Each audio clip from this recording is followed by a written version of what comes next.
If I yell at them, can I make them fall over? Ah!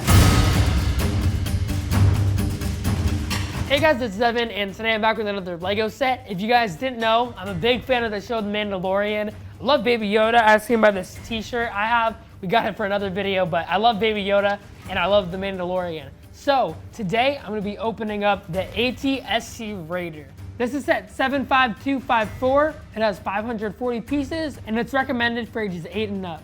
It comes with 4 minifigures of the Mandalorian himself, Cara Dune, and 2 Klatooinian Raiders. I don't know if I said that right. I probably butchered it.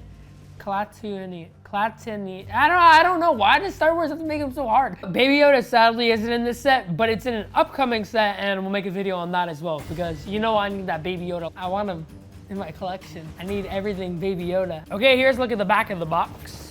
It's got a few play features. Right here, it shows how you can open it up. Here, it shows how you can swivel the top of it, and it even has some blasters. You can also move its legs.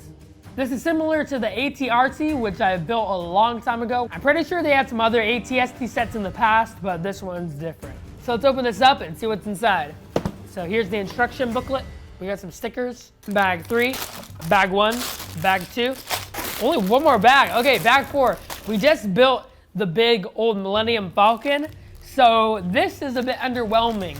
Not in a bad way, because that means less work for me. But like in that set, for example, you had bag 1, but you also had like 3 more bag 1s. So it's a bit smaller. It's like 500 pieces. All right, let's get started.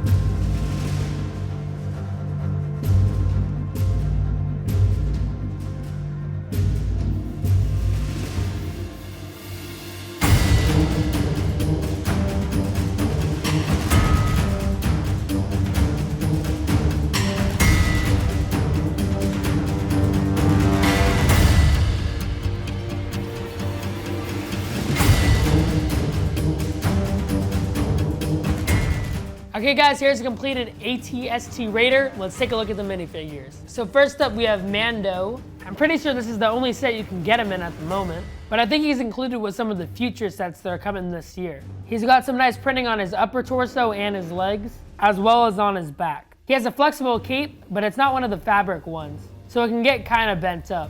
He's got a dark gray helmet, and if you take it off, he has no face. I think this was made before the series aired, so nobody really knew what he looked like. This looks like the armor he started off in at the beginning of the series, but by the time this episode happened, he already had his full Beskar armor. He also has his rifle. It's pretty cool. It has a little robot hand at the end. His helmet looks a bit dark. I think it would have been nicer if it was a bit more silver. Next up, we have Gina Carano, aka Cara Dune. She's got some nice printing on her as well. She's got kind of a gray metallic armor and some blue pants with a nice belt on the front.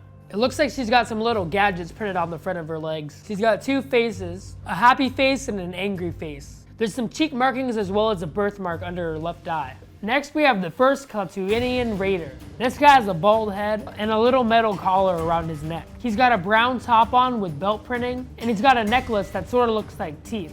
Or maybe it's just his leftover croissant that he had for lunch. Croissant! He has some khaki green pants with some printing on the front of it, and he has a wrinkly face with an underbite with 3 teeth. And he has a rifle that's very similar to Mando's, but his doesn't have a little robot hand. And finally, we have the second Raider. He's got the exact same face, but he doesn't have a collar. Instead, he has a shoulder pad with 2 spikes on it and a helmet. He's got a brown shirt too with some different printing, and his croissant just goes the other direction. And this guy has the exact same legs as his brother. And he comes with 2 pistols. So those are the 4 minifigures that we get with this set. Now let's take a look at the AT-ST. So this is really similar to some of the other AT-STs that we've seen, except this one has some brown and red accent colors. It kind of gives it a more earthy look. And I guess it works well because this thing was in the forest when it attacked. I had to watch the scene twice because the first time I watched the scene, everything was so dark in the scene so you can barely see what's going on. It was really sunny, so I couldn't see a single thing. This scene made it feel like it was alive, sort of like a creature coming out of the forest. This one has a lot of stickers on it. There's some on the feet right there, one on the top, some on the side. Some are like very minor, like you might not even notice them. The colors are really asymmetrical though, because on one side you got this red leg, then some brown, and then some brown gray on the other side. So I think the Klaatuanians just took a walker that they found and kind of just made it their own, customizing it. You can't actually move the foot up and down because it's just locked right in there. However, you can move the whole entire leg. But the thing is, you can't do it well, like you can't make it walk. There's not enough movable joints. On the brown side, there's just some pieces with stickers, and then on the back, there's like a little support that kind of just holds it up. And on the other side, it's sort of like a red version of it. The main difference on this side though, is that it has these cables coming out, which I think is cool. And then when you come up to the base of it, there's some more brown stickers. One wire comes into the chest of it. There's a lot of sticker pieces on the back, as well as just like a bunch of random wires. And on the back here, there's a little knob, and if you turn it, you can swivel the head from side to side. And on the side, there's blasters too. Right here, they have 2 of them that easily fall off. That's another thing. That's not just me messing this up. The problem is you have to push it in. However, this one only goes this far. When you put it in though, all the way into here, it's very loose. So literally, I just pull and it falls off. And on the other side, there's only one. On the back, there's some gears, but they're not actually gears. They just put stickers. There's also a sticker on the front and these 2 little turrets. And if you guys can see the red right here, those are actually missiles which you can shoot. And on the back, there's like these 2 little cone button things. You just push it in and it shoots. Oh, they're fast.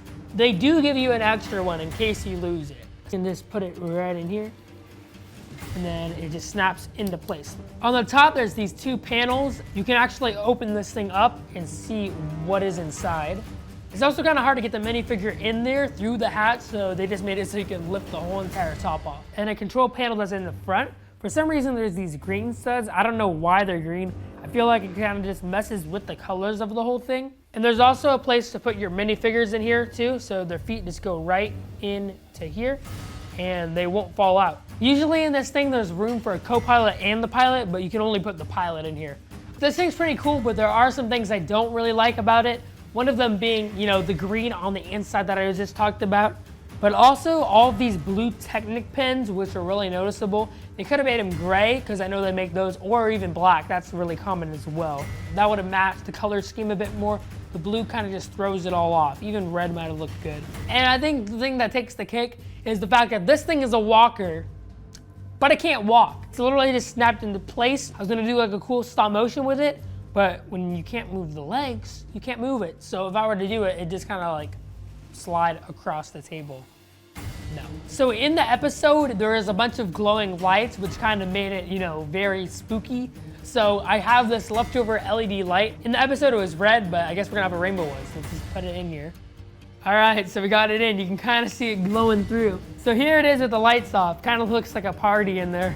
Okay, so that was a look at the AT-ST Raider. And before I go, I wanted to show you guys this. This is the Mandalorian Battle Pack. My dad will be building this on his new channel, DT's Geek Show. So make sure to go check that out. If you guys have any other sets that you want me to build, leave a comment down below. Subscribe, like, turn on notifications, all that good stuff. Thanks for watching, and I'll see you guys next time.